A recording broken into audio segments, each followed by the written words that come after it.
Bueno, pues vamos a comenzar. ¿Me escuchan? Sí. Bien. Ok, pues vamos a hablar pues de la pleura.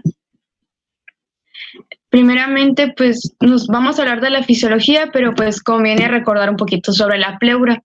La pleura va a ser una membrana serosa que va a estar compuesta por dos hojas. Vamos a tener que estar la pleura parietal y la pleura visceral. La que está aquí en la imagen, que se ve como color rosita, va a ser la pleura pues visceral y va a ser la que va a estar la que va a estar en contacto con el pulmón. Se va a encargar de cubrirlo completamente. Luego después esto se va a reflejar en si se pueden dar cuenta, a la altura del ilio, y se va a formar la pleura parietal, que la pleura parietal se va a componer por 4 segmentos diferentes. Si lo subdividimos, aquí lo pueden ver en amarillito, está la pleura cervical, azulito de aquí es la pleura costal. En esta aquí verde va a ser la pleura diafragmática, y aquí también ya más rosita va a ser la pleura mediastinal. Entonces esto, como es continuo, va a formar pues un espacio que va a estar sellado. Pues ya teniendo esto en cuenta, pues podemos pues comenzar con la fisiología. Tenemos que la principal función de la pleura va a ser facilitar el movimiento de los pulmones. Esto pues armonizando entre las dos fuerzas que van a coexistir en el pulmón, que van a ser las fuerzas elásticas y no elásticas.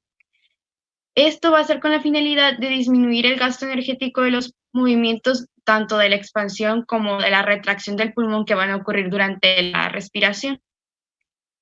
Pero esto se da gracias a dos elementos, que son la presión negativa intrapleural y el líquido pleural pues que existe en este espacio. Entonces vamos a tener que el espacio pleural va a ser una cavidad cerrada con una presión negativa, que esta presión representa el gradiente diferencial entre la presión exterior a la cavidad torácica y la que hay en el interior del pulmón.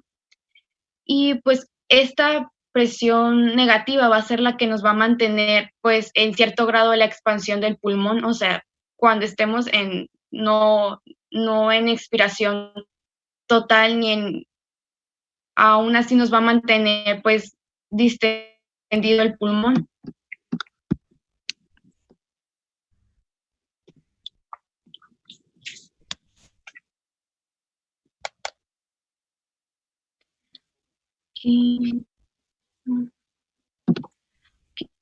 Ahora, en cuanto a la presión pleural, vamos a tener que la presión pleural va a ser pues la presión la presión del líquido pleural que pues que está dentro de la cavidad pues formada por las dos pleuras. Esta presión pleural no va a ser, es importante saber que esta presión no va a ser uniforme por todo el pulmón ni en todas las situaciones. Esta presión va a variar dependiendo de en qué parte del pulmón nos estemos situando y en qué situación estemos. Por ejemplo, en el caso de la bipedestación, vamos a encontrar que la presión pleural es más negativa en el vértice del pulmón que en la base. Va a haber una diferencia más o menos de 0.3 a 0.5 centímetros de agua por cada centímetro que nos movamos en el pulmón. Teniendo esto en cuenta, podemos encontrar que cuando estamos en bipedestación, la diferencia de presión entre la base y el vértice va a ser como de unos 8 centímetros de agua.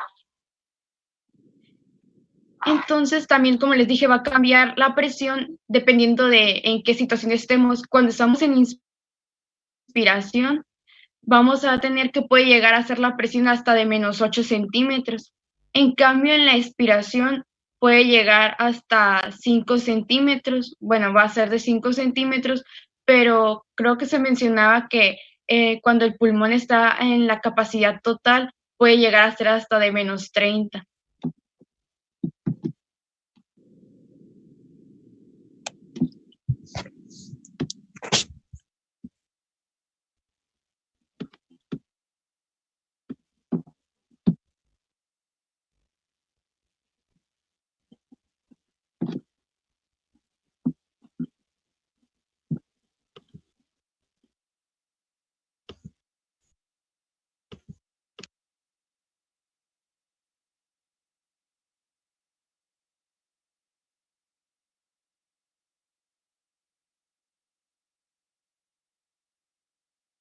Pasó. Ah.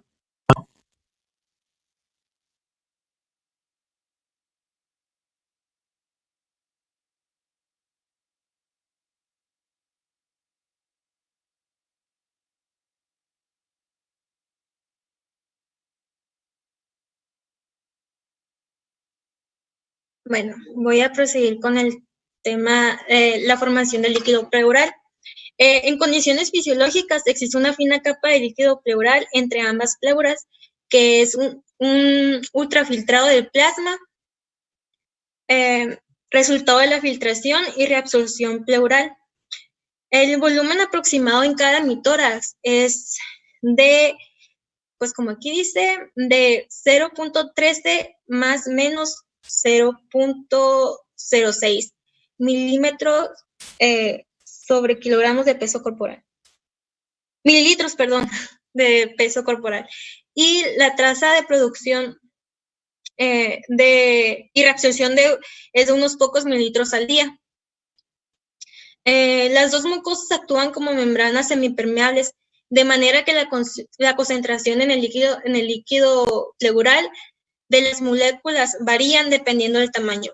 O sea, por decir, las moléculas pequeñas de tamaño pequeño como la glucosa, su concentración tanto en plasma como en el líquido pleural es muy parecido, es similar, pero en las macromoléculas la concentración en el líquido pleural es un poquito menos, comparándolo con el plasma.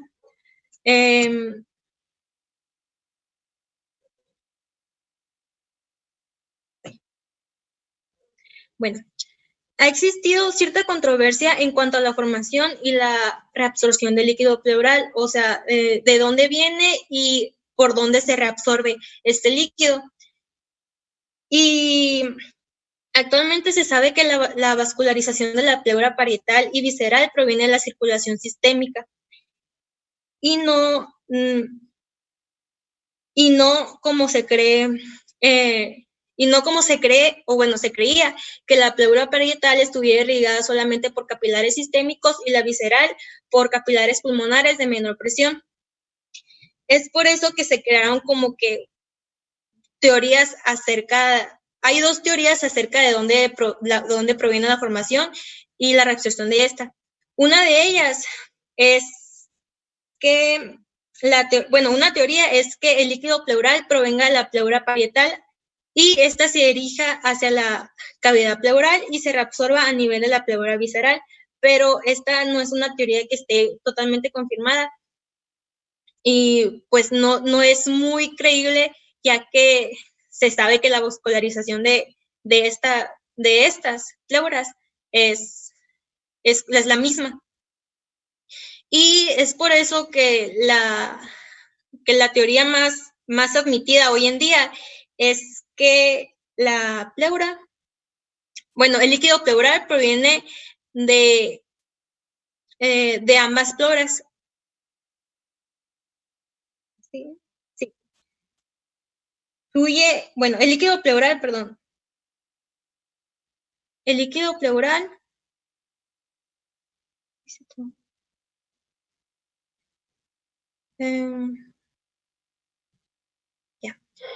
proviene de los vasos sistémicos de ambas pleuras. Este fluye a través de las membranas pleurales hacia el interior del espacio pleural y desde ahí se reabsorbe por los linfáticos de la pleura parietal. En ese sentido, se afirma más esta teoría, ya que el espacio pleural es análogo a cualquier espacio intersticial corporal y por eso es más admitido.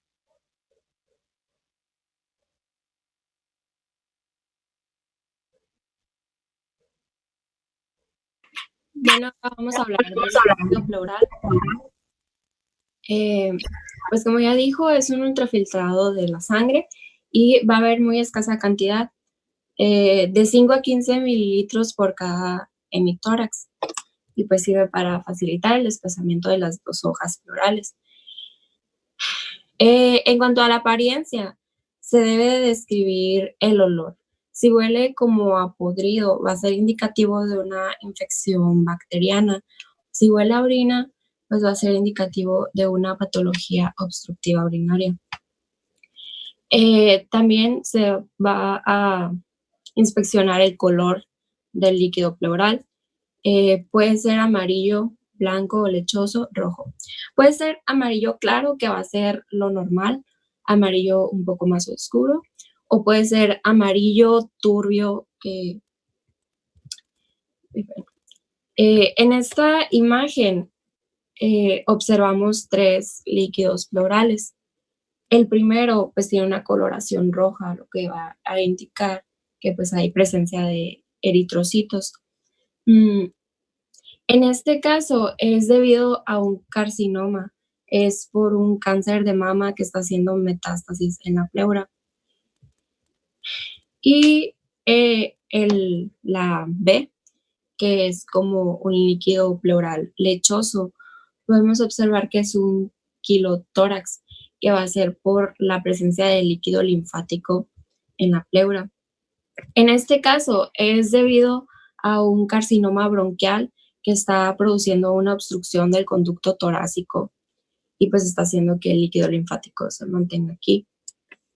Y la C es característico de la insuficiencia cardíaca. Siguiente.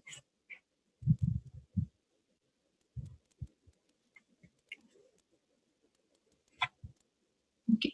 Ahora vamos a hablar de su composición química. Pues lo normal, ya dijeron, es de 0.13 más o menos 0.06 mililitros por cada kilogramo de peso. En cuanto a las células, va a ser de 1000 a 5000 células por milímetro cúbico. Lo normal es de 1700, el valor normal. Sin embargo, pues puede llegar a valores como 10.000, lo que va a indicar un empiema. Y en cuanto a las células, encontramos que pues mayormente van a ser macrófagos, 64 al 80%, linfocitos del 18 al 36%. Y pues un cambio en estos valores nos puede indicar la etiología de un derrame pleural. En el caso de que, por ejemplo, los linfocitos se eleven, puede indicar una infección viral. Y pues las proteínas van a ser, lo normal va a ser de 1 a 2 gramos por decilitro. Albúmina va a ser 50 a 70%. Sin embargo, pues esto se puede elevar. Un valor encima de 5 gramos por decilitro puede indicar tuberculosis. Y un valor muy bajo puede indicar urinotórax o diálisis peritoneal, que está haciendo que se acumule líquido aquí. La glucosa va a ser similar al plasma porque es una molécula más pequeña y se va a permitir el paso libre a este espacio. Lo normal va a ser de 60 gramos sobre decilitro. Y pues valores bajos de esto pueden indicar engrosamiento o un requerimiento metabólico muy alto. Y está la lactato deshidrogenasa, que el valor normal va a ser menos del 50% del valor en plasma y también es un indicativo de inflamación en la pleura. La glucosa, no, las proteínas y el lactato deshidrogenasa nos van a ayudar a diferenciar entre qué es un trasudado y un exudado, que les van a hablar más adelante. Y también se tiene que valorar el pH. Lo normal es que esté un poquito más alcalino porque aquí va a haber una concentración de bicarbonato más alta con respecto a la plasmática. Y esto.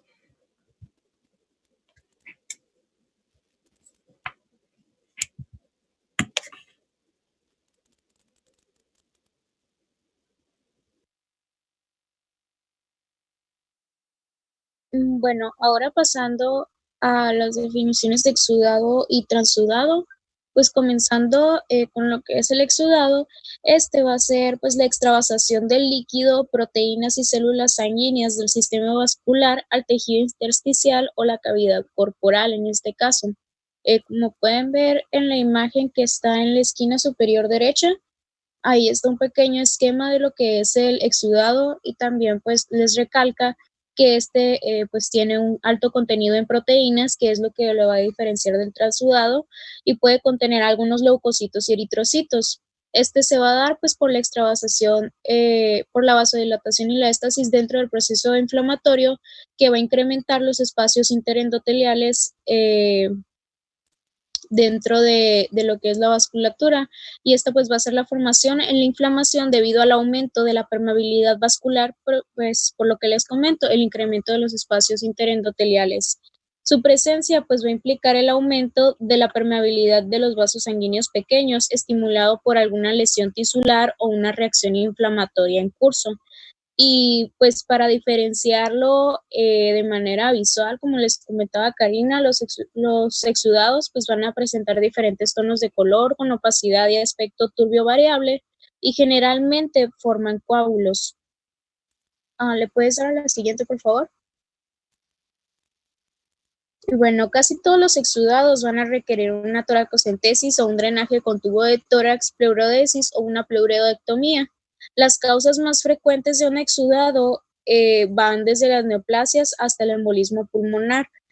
Como les digo, este es parte de un proceso inflamatorio, por lo que el cáncer pues genera el 40% de las causas del exudado, entre linfomas y mesoteliomas, procesos paraneumónicos, neumonía hasta un 25%, e infecciones varias, como tuberculosis pulmonar al 13%, infecciones por parásitos, hongos y virus, y por último pues el embolismo pulmonar. En las características del exudado, yendo más allá pues a la clínica, para diferenciarlo de un transudado, pues estos se van a localizar más de un solo lado y se va a observar un incremento en la permeabilidad vascular y mesotelial causado por los procesos inflamatorios o neoplásicos. La detección pues va a ser por examen físico y la radiografía de tórax para determinar la causa, y como les comento, a menudo se requieren las toracocentesis y el análisis de líquido pleural.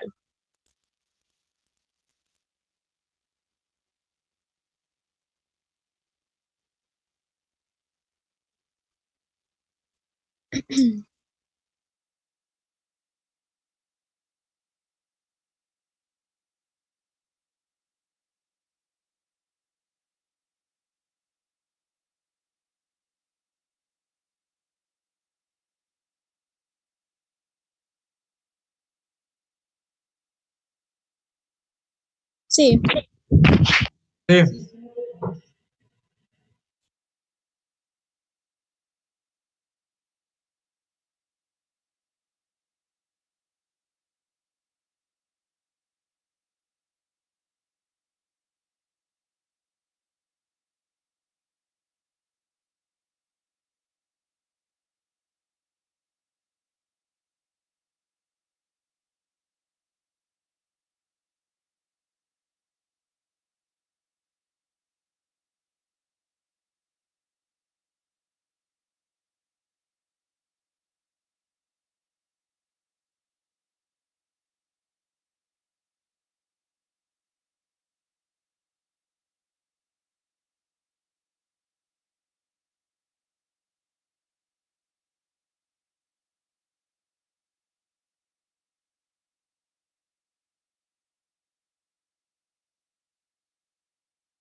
Bueno, ¿alguien tiene alguna pregunta?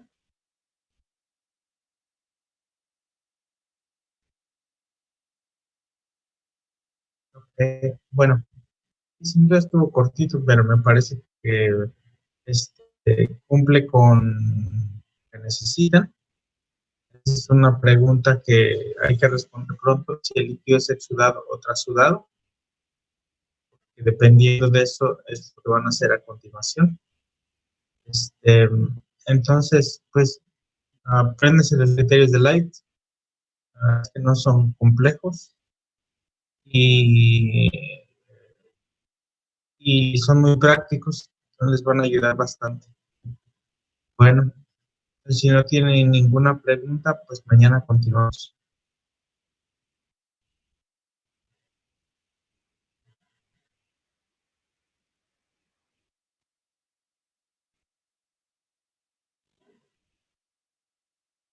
Nos vemos mañana. Gracias, doctor. Gracias, doctor. Gracias, doctor. Gracias, Gracias, doctor. Bonito día. Tenga buen día. Gracias. Gracias.